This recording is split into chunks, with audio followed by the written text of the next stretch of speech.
Келесі. Маған мешать етеді мынау қазір. Багажыңды қой. Сумка. Так, сумкада не бар? Бәрі как обычно. Алдындағыдай сияқты екен.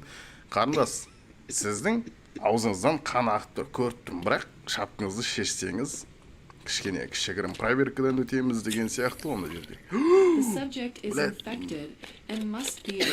Мынау зараженный дейді. Мынау автомат деп ойлап қол, пистолет жақсы түсіндірмей қойшы. Кімге түсіндіріп атым? Температура бәрі нормальный. Дыхание на жерде. Өкпеңізде вирус бар. Кешірерсіз. Так, үстіңізді бір қарап шығуым керек. Бірақ денеңізде барлығы жақсы сияқты. Аха, барлығы тамаша.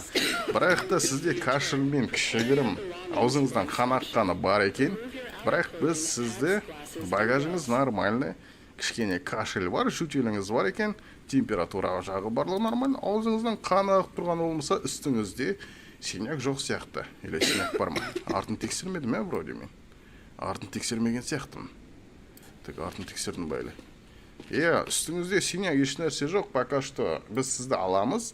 Пока карантинге жауып отырамыз. Ренжімеңіз, багажыңызды алып алып, есіктен армен қарай жүре беріңіз. Қазір сізді шығарып салады. Қайда? Бар. Кіш.